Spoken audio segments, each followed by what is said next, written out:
En cette fin d'année, j'ai voulu prendre un moment pour regarder ce que 2025 a réellement représenté. Bien entendu, pas pour vous faire un bilan chiffré. Vous le savez tous désormais, nous nous retrouvons quotidiennement pour des conseils pratiques et des astuces sur le réseau social de votre choix.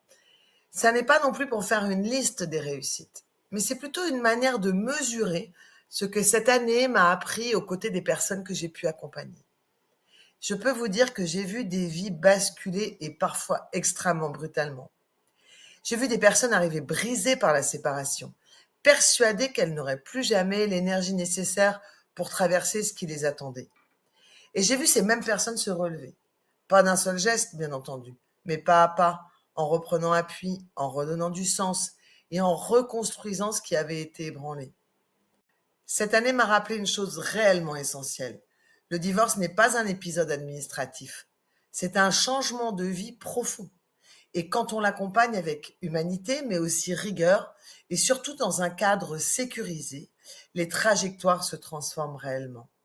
Oh, j'ai aussi travaillé aux côtés des avocats, des notaires, des parents qui cherchaient juste à ne pas abîmer leurs enfants, et des personnes qui tentaient de garder un cap alors que tout semblait se dérober.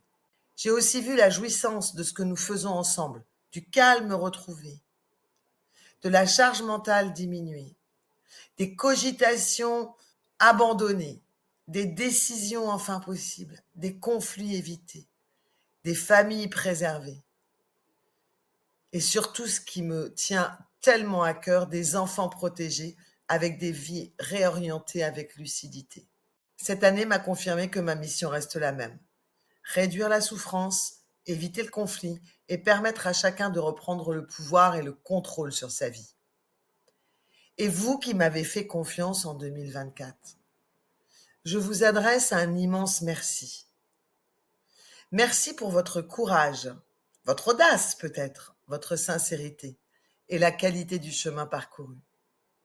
À vous qui hésitez encore à demander de l'aide, vous n'avez rien à prouver, ne vous inquiétez pas, et vous n'êtes certainement pas en retard. Vous pouvez commencer quand vous serez prêt. Je vous souhaite une fin d'année la plus apaisée possible et surtout, tournez vers ce que vous voulez réellement pour votre vie. Nous poursuivrons ce chemin tous ensemble en 2026.